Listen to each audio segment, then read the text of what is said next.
লুগত ইবনে ফারেস সলাত শব্দটার মুশতাক মিনহু নিয়ে তিনি বলেছেন সলাত শব্দটা দুইটা শব্দ থেকে মুশতাক হতে পারে, একটা হচ্ছে সলবুন আর একটা হচ্ছে সলিউন।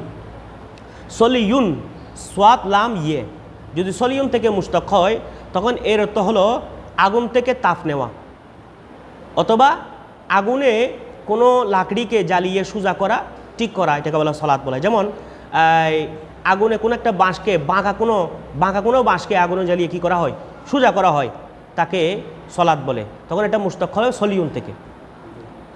কোরআনী কারীমের মধ্যে এসেছে যে লাআল্লাকুম তাসতালুন, হযরত সাইয়্যিদুনা মূসা আলা নবী সাল্লাল্লাহু আলাইহি সাল্লাম যখন তিনি কেনান থেকে আপন শহরের উদ্দেশ্যে মিশরের উদ্দেশ্যে যখন আসতেছিলেন পরিবার নিয়ে, তখন ওই রাত হয়ে গেছিল, তখন তিনি তাদের পরিবারকে উদ্দেশ্য করে বলছেন লাআল্লাকুম তাসতালুন, যে আমি একটু যাচ্ছে, আমি একটা লাকড়ি নিয়ে আসতেছি, দেখি সামনে কোনো আগুন পাই কিনা, যে তোমরা সে আগুনের মধ্যে কি নিতে পারবে, পোহাতে পারবে, তাপ নিতে পারবে। সেখানে তাস্তালুন সলিউন থেকে, তাহলে সেটার অর্থ হলো আগুনে তাপ নেওয়া বা আগুনে জ্বালিয়ে সোজা করা। তো সলাৎকে এই কারণে সলাৎ বলা হয় যে আগুনে জ্বালিয়ে যেরকম বাঁকা বাঁশকে সোজা করা হয়, নামাজি ব্যক্তিও যখন নামাজ আদায় করবে তার দ্বারা আপনার যাদের অভ্যাস বদ অভ্যাস রয়েছে, খারাপ অভ্যাস রয়েছে, কেমন অশ্লীলতা রয়েছে, যেহেতু নামাজ ইন্না সালাতা তানহা আনিল ফাহশাই ওয়াল মুনকার, ইন্না সালাতা তানহা আনিল ফাহশাই ওয়াল মুনকার, সমস্ত অশ্লীলতাকে নামাজ বিরত রাখে।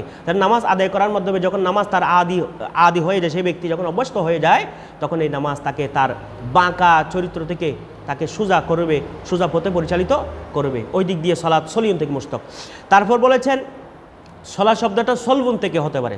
সলবুনের অর্থ হলো যে ওই জোড়া বা হাড্ডি, কেমন ওই জয়েন্টকে বলা হয়, যে জয়েন্ট আমাদের হাঁটা চলার মধ্যে, চলাফেরার মধ্যে, উঠা বসার মধ্যে লড়াচড়া করে।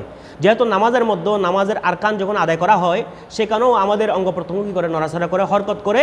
ওই দিক দিয়ে সলাৎ সলবুন থেকে মুশতাক। সলাতের সলবুন থেকে মুশতাক হলে আরেকটি অর্থ হয়, যেমন প্রাচীন আরবের মধ্যে তারা ঘোড়া প্রতিযোগিতার মধ্যে দ্বিতীয় নম্বর ঘোড়া যেটা কামিয়াব হয়েছে, কামিয়াবের মধ্যে সফলতার মধ্যে, প্রতিযোগিতার মধ্যে যেটা দ্বিতীয় নম্বর, তাকে মুসল্লি বলে। এটা সলবুন থেকে মুশতাক। অর্থাৎ সলবুন ইমাম রাগেব আল ইসফাহানি রহমতুল্লাহ তিনিও বলেন সলাৎ এর মুশতাক যখন সলবুন থেকে হবে, এর অর্থ হলো ওই দ্বিতীয় নম্বর গুড়া যেটা প্রতিযোগিতার মধ্যে দ্বিতীয় নম্বর হয়েছে। ঠিক শরীয়তের বিধিবিধানের মধ্যে ইসলামের ইস্তামের মধ্যে সলাতের স্থানও কত নম্বর।